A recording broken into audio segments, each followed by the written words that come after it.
Luc chapitre 5. Comme Jésus se trouvait auprès du lac de Génézareth et que la foule se pressait autour de lui pour entendre la parole de Dieu, il vit au bord du lac deux barques, d'où les pêcheurs étaient descendus pour laver leurs filets.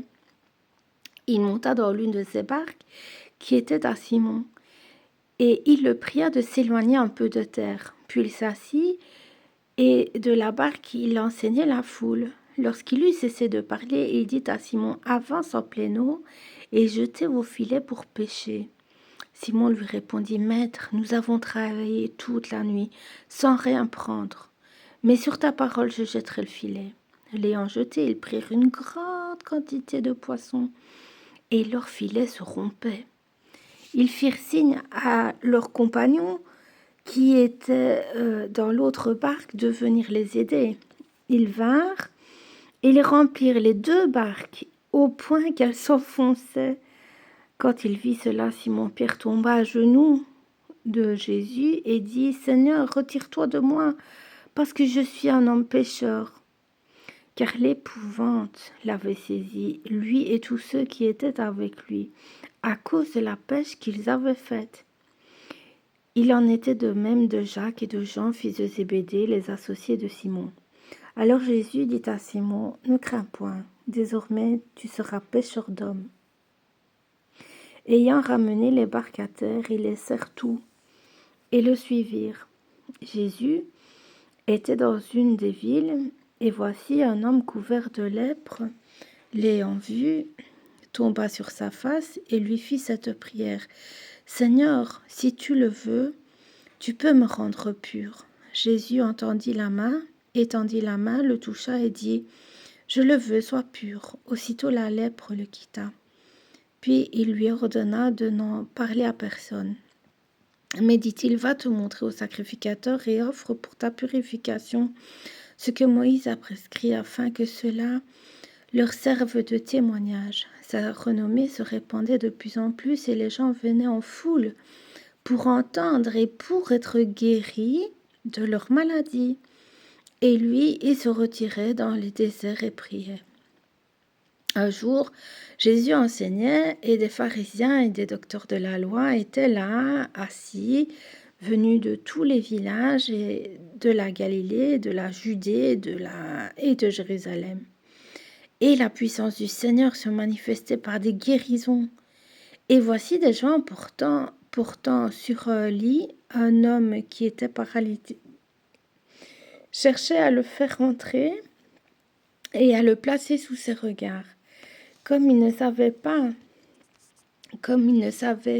par où l'introduire à cause de la foule, ils montèrent sur le toit et le descendirent par une ouverture avec son lit au milieu de l'assemblée devant Jésus. Voyant leur foi, Jésus dit, « Homme, tes péchés te sont pardonnés. » Les scribes et les pharisiens se mirent à raisonner et à dire, « Qui est celui-ci qui profère des blasphèmes? Qui peut pardonner les péchés si ce n'est Dieu seul ?» Jésus, connaissant leurs pensées, prit la parole et leur dit, « Quelle pensée avez-vous dans vos cœurs? Lequel est plus aisé de dire, « Tes péchés te sont pardonnés » ou de dire, « Lève-toi et marche » Or, afin que vous sachiez que le Fils de l'homme a sur la terre le pouvoir de pardonner les péchés, je te l'ordonne, dit-il au paralytique, lève-toi, prends ton lit et va dans ta maison. Et à l'instant, il se leva en leur présence, prit le lit sur lequel il était couché et s'en alla dans sa maison glorifiant Dieu. Tous étaient dans l'étonnement et glorifiaient Dieu, remplis de crainte. Ils disaient, nous avons vu aujourd'hui des choses étranges.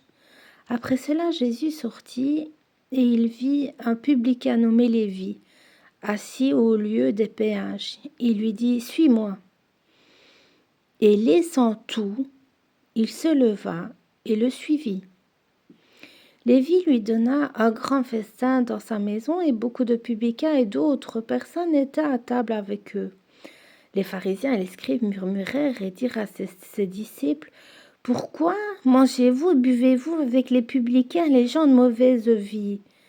Et Jésus, prenant la parole, leur dit, « Ce ne sont pas ceux qui se portent bien qui ont besoin de médecins, mais les malades. Je ne suis pas venu appeler à la repentance des justes, mais des pécheurs. Ils lui dirent, les disciples de Jean, comme ceux des pharisiens, jeûnent fréquemment et font des prières, tandis que les tiens mangent et boivent. Il leur répondit, pouvez-vous faire jeûner les amis de l'époux pendant que l'époux est avec eux? Les jours viendront où l'époux leur sera enlevé, alors ils jeûneront en ces jours-là. Il leur dit aussi une parabole. Personne ne déchire d'un habit neuf un morceau pour le mettre à un vieil habit. Autrement, il déchire l'habit neuf, et le morceau qu'il en a pris n'assortit pas au vieux. Et personne ne met du vin nouveau dans de vieilles outres. Autrement, le vin nouveau fait rompre les outres, et il se répand, et les outres sont perdues. Mais il faut mettre le vin nouveau dans des outres neuves, et personne, après avoir bu du vin vieux, ne veut du nouveau, car il dit, le vieux est bon.